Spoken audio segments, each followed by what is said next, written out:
Hey guys, it's Tia from That's What She Fed, and I am so excited to say that our dirt work is done and it's more level and we got some trees moved out of the way and we've got grass.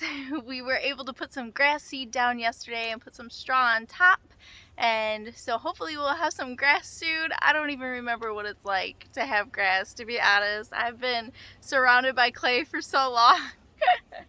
And I do want to take a second to brag on my t-shirt here.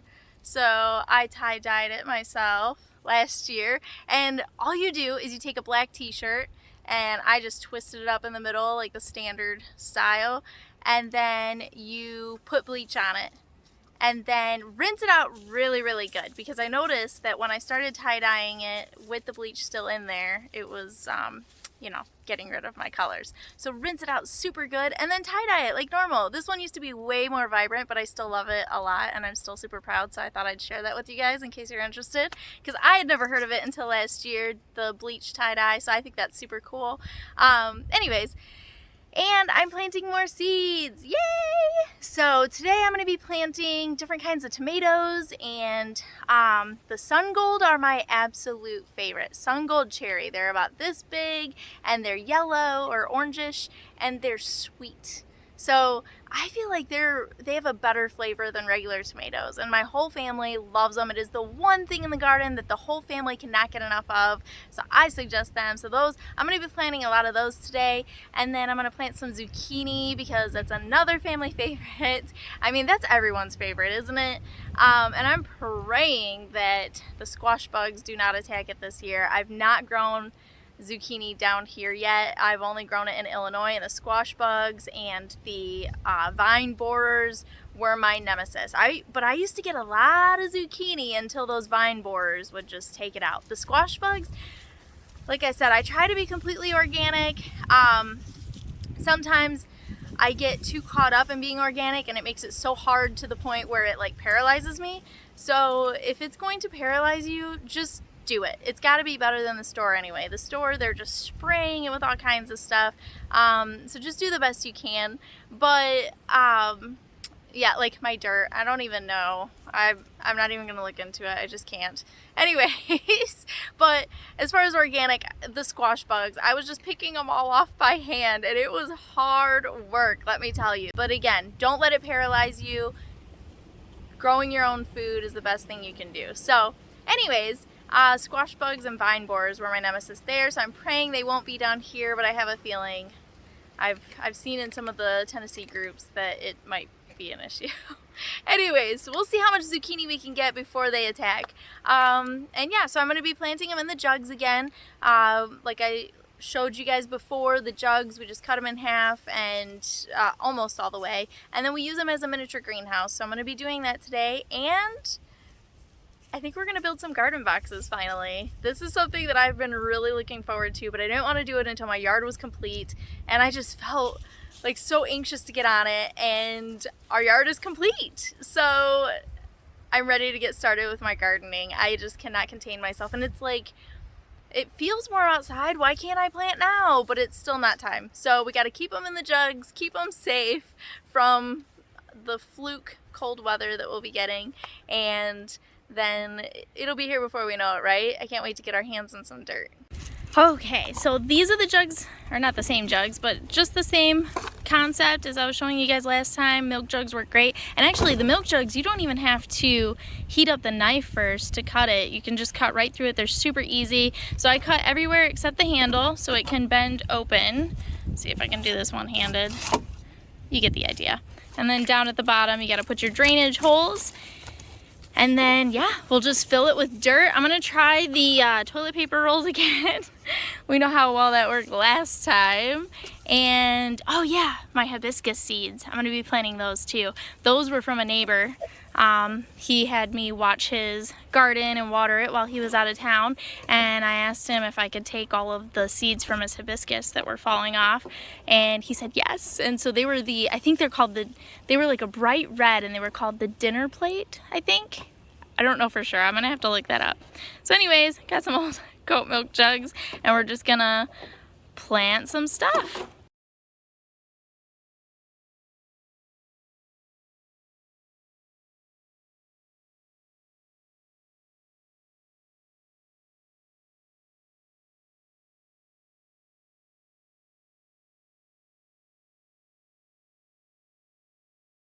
So our plan for the Dill's Atlantic Giant, or I don't think this one's even Dill's, this one's just the Atlantic Giant. I've done the Dill's before, and when I was pruning the vines, it was one of my first years gardening, I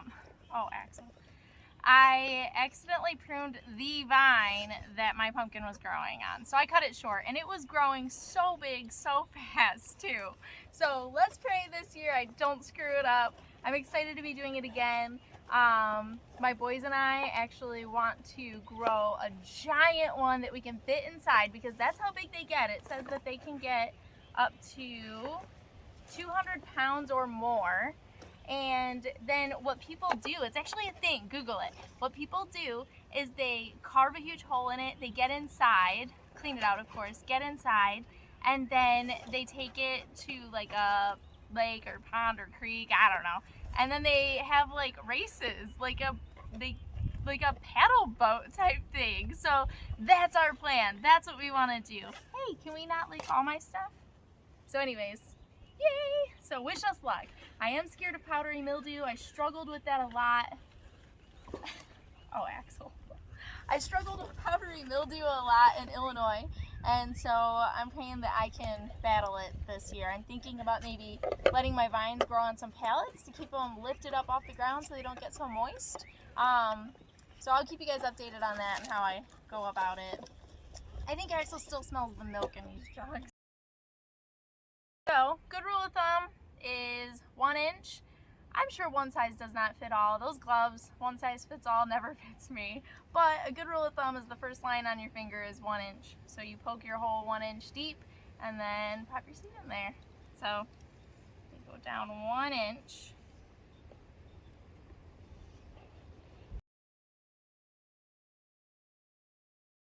Kooka Melon. This one is one that I've been wanting to do for years, and I think about it usually in like December, so it's always too soon, which I guess I could have winter sowed it, to be honest.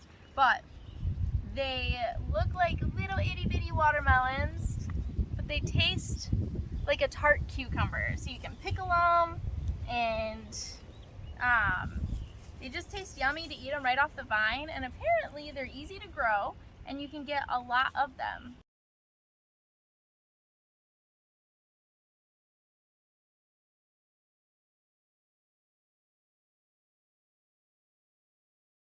Now that we've planted all our seeds, I can show you guys the goat's latest upgrade. So this kennel we used to have spread out around the house so that the dogs could go to the bathroom, and now the baby goats have it, so they are secure and they have their own little house now. What's awesome about the house is it's got shingles on top, which helps grind down their hooves. So hopefully we don't have to trim their hooves as often, because I hate doing that. So they are super happy in their new little home. And what I'm probably most excited to tell you in this entire video is that we have moved the ladies to be up by us now.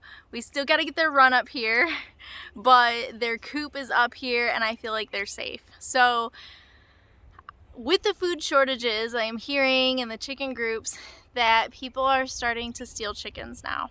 It's really sad and it breaks my heart. And so our chickens were far from us. They were closer to the road, and we had to go over the river and through the woods to the chickens every time we took care of them.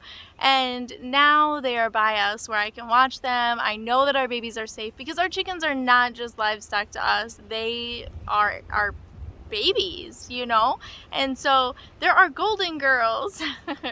So now they are up here by us. We just got them up here, and now we got to get their run up here, so I'll update you on that. And I'm just so glad that they're with us and safe now.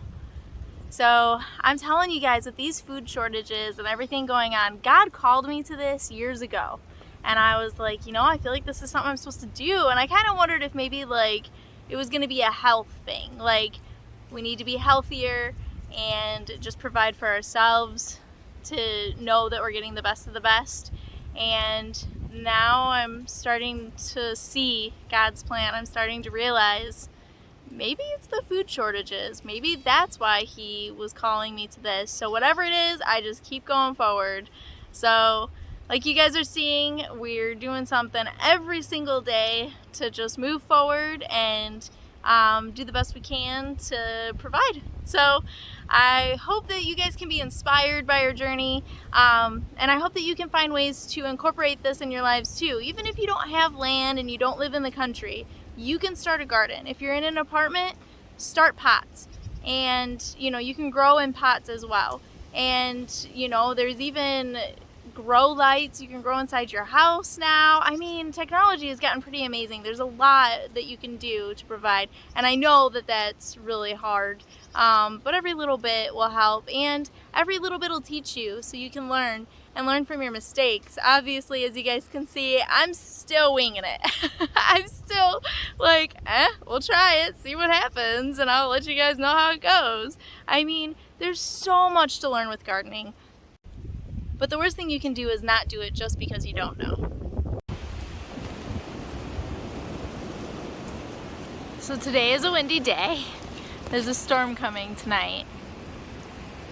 And I don't know if I'll ever get used to hearing the giant branches falling in the woods. It's quite terrifying. I don't know if you can hear it. All the big branches just slamming into each other.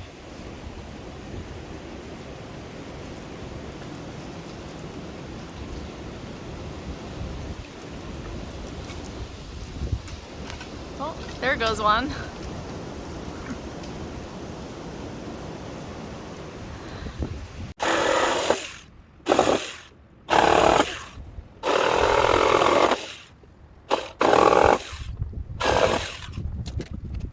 So the plan was to use all three pieces, but I think it's gonna work much better if we just do it like this. Alright guys, so this is our strawberry planter, and what I love about it is that it has these slots here, and as well as the top. So you can plant on the sides with the strawberries, and you can plant up here. And the great part about that is it makes the runners more visible. So strawberries shoot out runners, and that's how they reproduce. And it's really awesome because you can cut those runners off and transplant them elsewhere and grow your numbers. And who doesn't want more strawberries? I mean, we can go through like a pound a day here or more. So anyways, so that's really awesome to do. But you definitely want to cut those off, because otherwise, if you don't, all of the energy from the plant is going to go into the runners instead of the fruit. And of course, we want more fruit. So if you have runners, cut them off. This makes the runners more visible as they hang down. Cut them off, transplant them, and have more strawberries. So this is my first pallet garden bed. As you guys know, I've been trying to find more and more projects to use the pallets because we have free pallets and we've got a farm to build. And God just keeps providing. So we have these pallets. I'm gonna do another garden bed that is actually much larger, so stay tuned for that. So I have a ton more projects to show you guys with pallets. They're coming up, stay tuned, and we're just gonna keep building things around here. Every day is a new project. We've got a lot to do, and I'm so excited you guys are a part of this journey with us. So thank you for watching, and I hope you have an awesome day, and God bless you guys.